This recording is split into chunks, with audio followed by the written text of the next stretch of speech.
Hey everybody, just a quick note before we begin this episode. This episode was recorded prior to the events of the Republican National Convention and Joe Biden dropping out of the race. So there's some mentions later in the episode to Joe Biden and his unwillingness to drop out. I will be doing another podcast episode in the future, in the next couple of weeks, basically talking about what all has happened since then. But I just wanted to make that note before we jump into this one. So with that, let's go ahead and get started. Welcome back to The Long Way Home. I'm your host, Josh Bearheart Hawk, and this is going to be the first of what's probably going to be like a three-part, I don't want to call it part, but like a little stretch of episodes here where I'm going to talk about things that might be a little bit controversial. I hope not. I hope they're not too controversial because I try to look at everything from a logical perspective. And while I realize most people don't look at things logically, I like to think that most people are capable of looking at things logically. And if you've listened to my other podcasts, if you followed me for a long time, you'll know that when I approach difficult topics, I try to approach them from a common sense standpoint. I try to give equal weight to things that deserve equal weight. And while that's not always possible, I do the very best that I can. And my goal here isn't to, you know, anger people, make people, you know, hate comment, that kind of stuff. But I do want to start a conversation, and I want to talk about this stuff a little bit because it's important, and especially this year. So this first one, I'm talking about politics in general, and going back to the very first election I ever voted in was in 2004. And that was George W. Bush versus John Kerry. And I voted at the time for George Bush because that's who my mom said to vote for. And that's who I was told as a patriotic American. You're supposed to vote Republican, right? that was the thing back in the day.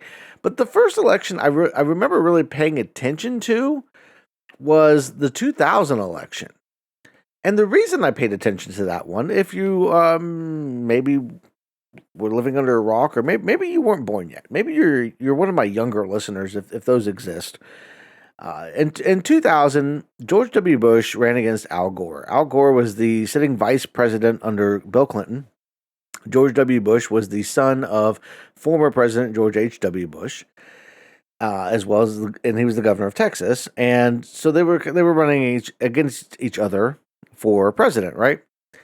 And it was a very hotly contested election, and we got to November, and the ballots were cast, and there was an issue in Florida. This is where the term "hanging chads" came from. It was essentially, to put it in the simplest terms, they had paper ballots and you would punch the ballots. And the problem that they had was that some of them had the hole wasn't punched all the way through. And so they had to debate whether or not they could actually count those ballots. It was a whole thing. And George Bush wound up winning the election. It was a very tightly contested, like I said. But the Supreme Court was the ones who made the ruling that George Bush won. You know, they had to stop the recount they were doing in Florida. It was a whole legal issue, a whole thing. But George W. Bush winds up winning, right? And at the time, Al Gore, disappointed, wanted to be president, but he conceded the election. And, you know, it's like, hey, all right, you know what? We lost. We'll move on. And as we all know, he went on to do other things with like climate change and then became a big advocate in that arena. But, you know, further down the line, George W. Bush wins in 2004, and that was the last time that Republicans won the popular vote nationwide and the Electoral College. And pushing the Electoral College to the back, because we'll get there. But from there on, I voted in the 2008 election, and I voted for John McCain. At the time, because, you know, when I was younger, I was very conservative. I was raised Christian conservative, and I thought I was always going to be a Republican. So my first two elections, I voted Republican. And I truly believed that Barack Obama was going to be like this this terrible, horrible liberal person coming in and ushering in like this horrible socialist agenda or whatever. Like, it was a whole thing, okay? Um, but I grew out of that phase, obviously, today, and we'll get there. But 2012, I didn't vote in the election in 2012 for a variety of reasons, mostly because I hadn't registered in my new address, and I'd kind of fallen out of politics at the time. I didn't really care. I was in a transition phase. Had I voted, I probably would have voted for Mitt Romney, but at the time, I really didn't care that much either way. And I didn't see it as like this big, huge thing that really mattered that much, right?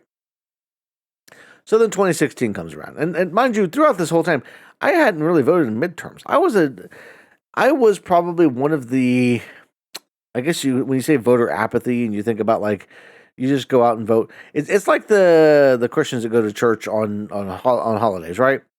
The people that vote every 4 years and you only vote in the presidential years, right? That was me. And so that was up until in 2016.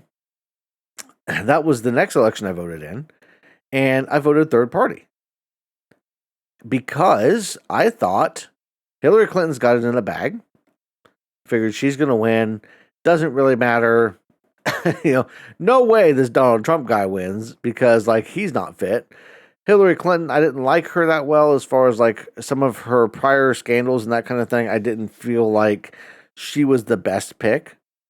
And so I was like, oh, I'm doing a protest vote. I'm going to vote third party. Because in America, for those of you that maybe aren't from this country, we don't have, like, yes, there might be 4, 5, 6 people running for president, but there's only 2 people that have a chance, right? There's Republicans and Democrats. And that's about it. But so a third party vote is throwing your vote away. It's casting your vote into the ether. Yes, you're voting for somebody, but it's more of a protest thing for most people. Some people legitimately vote for third-party candidates because they really believe what the third-party candidate says, but for most people, it's a protest vote, and that was my sense in 2016. And then Donald Trump won, and that kind of tipped everything on its head. And I was like, okay, now we're sitting in a situation where a lot of people voted the same way I did as a protest vote, and now we're in a situation where Donald Trump's president. But at the time, even at the very beginning, I was like, okay, he'll take the oath of office. The gravity of the situation will affect him. We'll be fine. We weren't fine. We aren't fine today because people have become more polarized because of that. And what I mean by that is, so 2020, if you look at the 2020 election, and you look at just how people were on both sides, and you think of all the stuff that was going into the 2020 election. You had COVID, which is a huge, huge deal, and the response had just been catastrophic. I mean, the Trump administration in general just dropped the ball. But people were starting at that point the country was fracturing. People were starting to just hate each other, right? And you had the people that were very, very anti-mask, very, very, we want our freedoms, don't take away our freedoms, we don't want to wear a mask, right? And then you had the people that were like, mask up or die. There was no in between. I was lucky enough that I was working from home and I didn't leave the house for almost a year, like with very few exceptions. Because I was like, I just don't want to deal with any of it. I didn't want to wear a mask, but I knew that if I went out in public, I was going to wear a mask. And the few times that I did go out, I wore a mask. It was just one of those things. So, but we got through the 2020 election. And the thought, I think, was that, okay, we've made it through. We got to recover from COVID. And then we can get the country back on the right track. And that just hasn't happened. And a lot of that is because, as bad as it was having just a two-party system, at least for a while in American history, the two-party system was legitimately a two-party system. Nowadays, though, it's basically a one-party system, and you have basically the Democrats and what's left of the Republicans. And when I say what's left of the Republicans, I say that because the Republican Party under Trump is no longer the Republican Party. It is the Trump Party. And the Trump Party is very fringe fascism, America first, America only. We need to, screw the rest of the world. We need to do our own thing, right? And that's fascism in a nutshell. So you have fascism, and then you have what's left of the Republicans and Democrats. And while there's a wide gap between those two, the gap between Republicans and Democrats isn't that big. And if you look at most people in the country, and I think this is probably the biggest reason why we have the what we have as far as the divisions. Because if you look at most of the country can agree on a majority of the major topics that come up. When you look at things like universal background checks, when you talk about gun control, right? Universal background checks are something that a large portion of the country can get behind. And when polled, when asked about it, majority of the country says, yeah, I can get behind universal background checks. I don't have a problem with that. The majority of the country isn't for banning any kind of firearms, maybe the bigger, AK-47 style weapons. But for the most part, most people are like, yeah, have your shotgun, have your hunting rifle, have your pistol, whatever. No, most people don't have a problem with that. When you look at women's health and women's choice, pro-choice versus anti-choice, most people support a woman's right to choose to get an abortion if she wants to get an abortion. Realistically, because most of the situations aren't women wanting to get an abortion, it's women needing to get, that kind of health care for one reason or another, for health and that kind of thing. Most people support that. Most people are logical enough and common sense enough, and these things that seem like there's such diverse fringe issues, the majority of the country can support and get behind. So what's the problem? Well, the problem comes down to messaging. And you have to have somebody to hate, right? That seems to be the way that it is. You can't have the Republicans and Democrats being too close, because if they're too close, well, where's all the money? You gotta be able to have influence over these politicians and these big companies, the oil industry, the medical industry, like these big companies that want legislation passed in the way they want it passed. You have to have division. You have to have that hate in there. Otherwise, if everybody agrees on stuff, what control do you have? If you have, basically, if both parties are the same, it's not much of a contest, and it doesn't matter who you vote for. And so I think, and this is just my opinion from observation, that over the past few years, the biggest thing that has happened is that people, the companies have said, we've got to show this discourse, we've got to get this going. And the biggest reason for Trump even being in the race in the first place in 2016 was because they wanted to shake things up. Nobody gave Trump a chance. And by all rights and means, if you looked at the American populace and the majority of Americans, Trump didn't have a chance. He really didn't.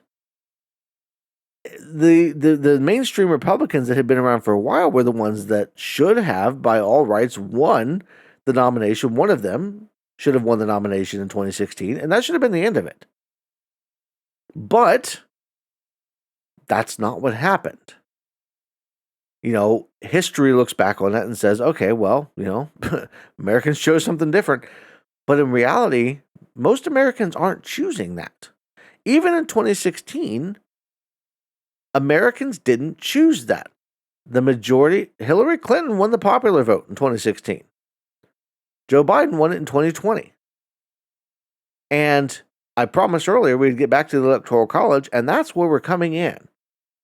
Because the majority of Americans are level-headed. The majority of Americans want to see positive change, want to see, the social programs that exist. They want to see their neighbors do well. They want to see other people do well.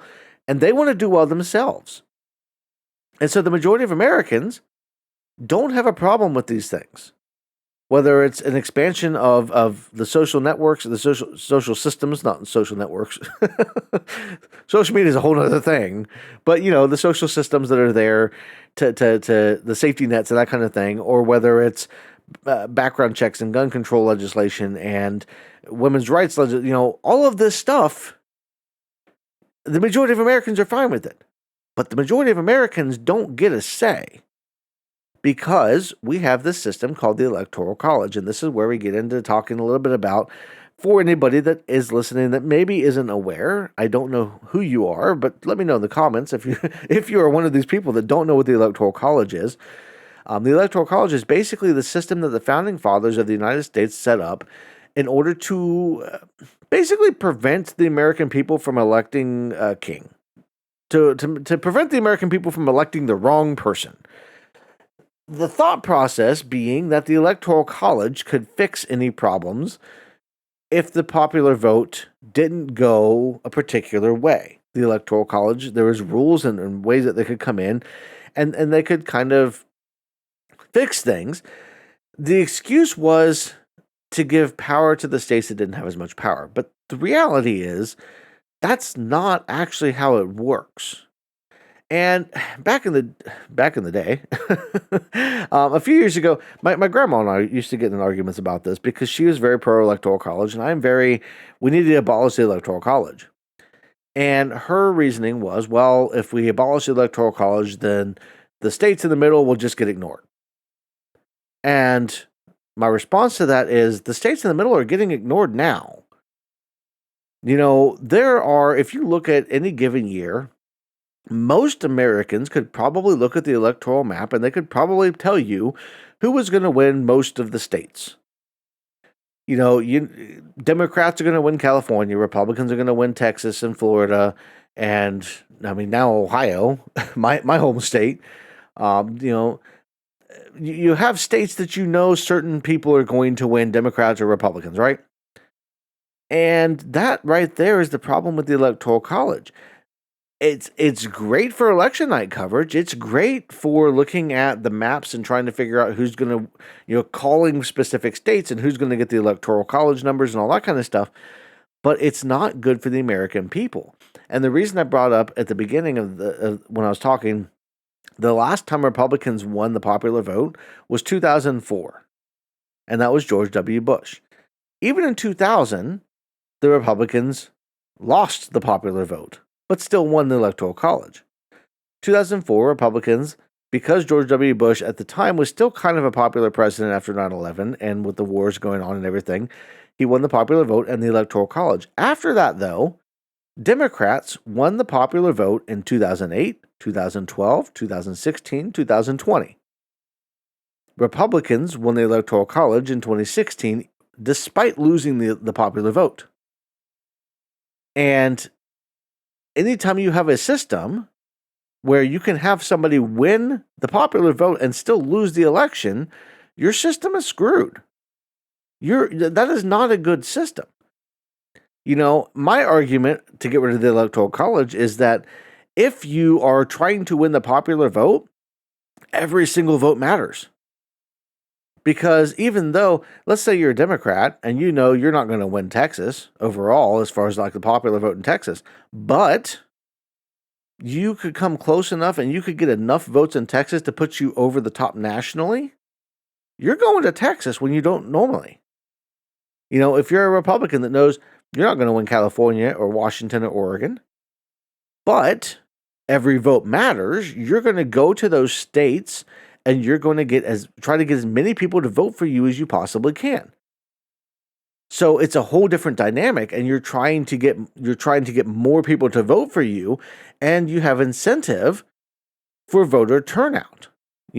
Right now, Republicans, especially in the past few years, have been fighting tooth and nail to bring down voter turnout, because normally when voter turnout, when more people vote, Democrats win typically, because social programs are very popular and that kind of thing. So Republicans are fighting to keep people from voting, but they're not doing it across the board in every state because that would be too expensive. They're doing it in states where they think they can flip enough people, they can keep enough people from voting to win the elections. So they're doing it in states like Georgia right now, where Republicans lost Georgia in 2020. So they're trying to keep people from turning out. They're trying to keep people from voting so that they can take back Georgia. They're trying to keep people in Michigan and Wisconsin and Pennsylvania and Arizona. These states that are kind of swing states that could go either way this year. You're trying to get fewer people to vote because it doesn't matter who wins the national vote. Joe Biden could win the national vote by 30 million votes, but if those 30 million votes came in California, let's say no Republicans voted in California, and there was 30 million Democrats that came out and all voted for Joe Biden. Joe Biden could win the popular vote nationally by 30 million and still lose. And the same thing goes for Donald Trump, but realistically, if you look at Republicans have not won the popular vote, their policies are not popular. They are winning by playing the system and playing the it's not cheating. It's playing the game the way it's designed. And that's probably the most frustrating part is that the system, the way it's designed to fail in the modern day. And realistically, the founding fathers put checks in there. They put systems in there so that we could adjust as time moved on, so that we could add things to the Constitution, so that we could add new laws and change the system. But that's not going to happen anytime soon. We can't even agree politically on most things, not to the extent that it would be required to make a constitutional amendment. And it doesn't even matter what the people say because the elected officials, for the most part, don't give a shit. They don't care. You have the occasional, especially the newer elected officials who are in there, and a lot of the newer representatives, the younger representatives that actually do care, but they're facing an uphill battle.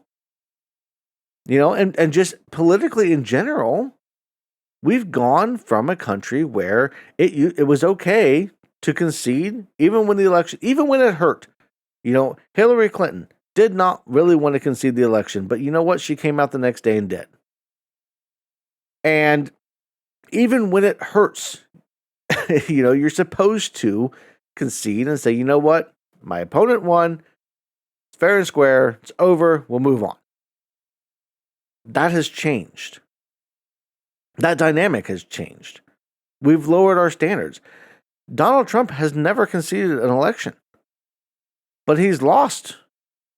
He lost in 2020 and couldn't concede.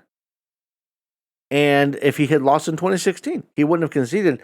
I don't think it would have mattered as much, and I think he would be a footnote in history if he had lost in 2016. But because he won in 2016 and lost in 2020, and then January 6th happened, and all the stuff that happened subsequently after that, that's where we are today. And now we're facing an election in 2024 that's coming up, and we're in a situation where we have we had the first debate a few weeks ago, and it was essentially Donald Trump couldn't tell the truth, and Joe Biden could barely get a sentence out. That's where we are. We are in this situation, and I won't. When November comes around, if Joe Biden's on the ballot, I'll be checking the box next to his name because I'm voting against Donald Trump. But I'm not happy about it because for all the good Joe Biden has done, and he has done a lot, and he has accomplished a lot, he has helped. The recovery after COVID has been one of the best in the world. If you look at other countries around the world, the United States has had one of the best recoveries.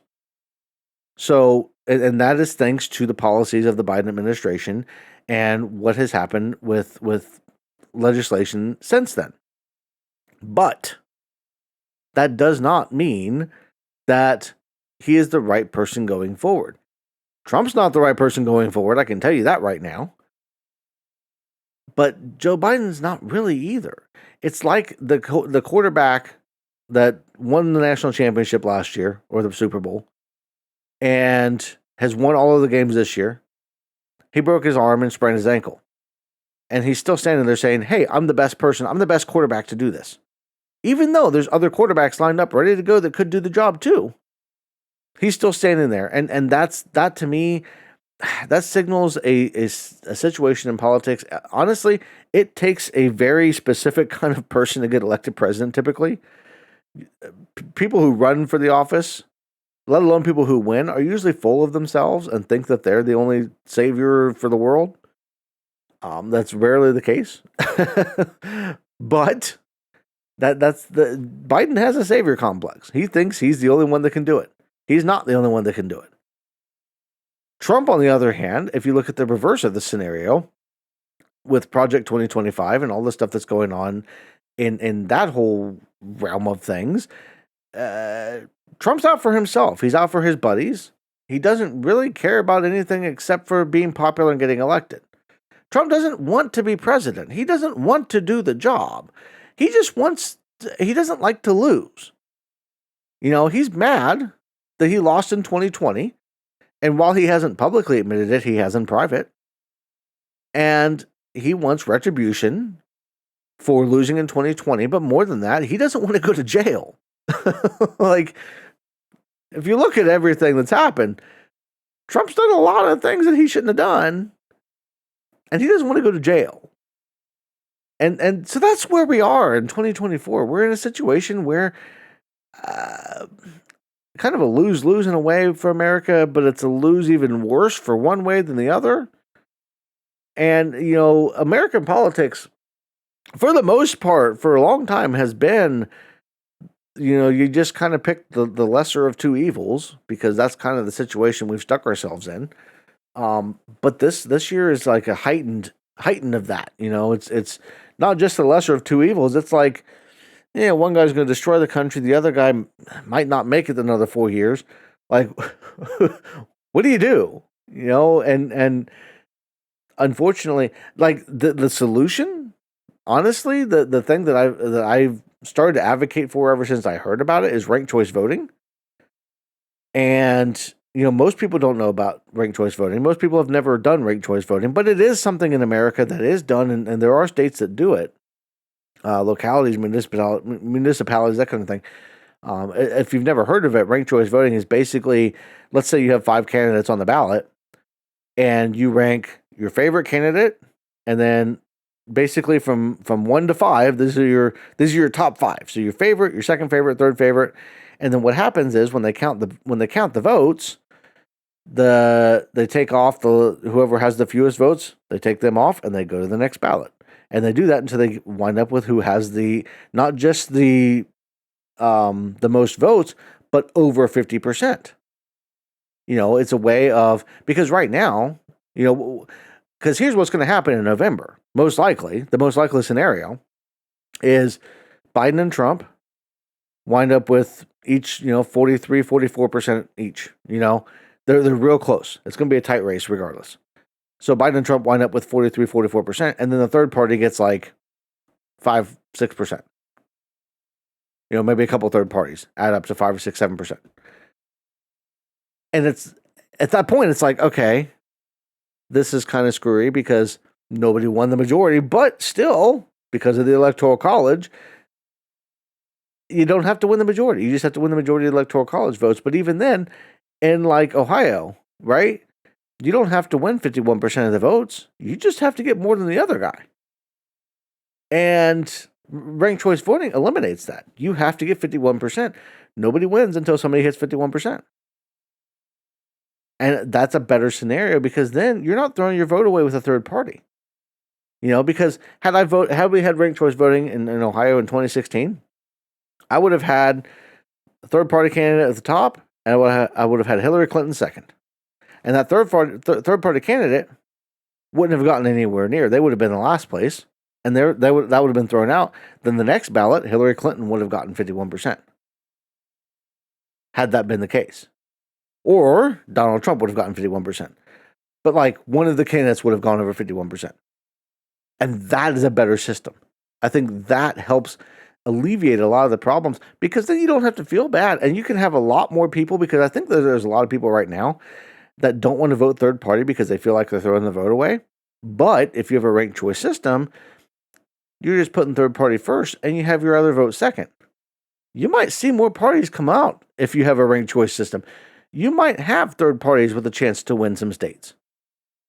And if we get rid of the Electoral College in conjunction with that, hey, we're in a hell of a lot better position.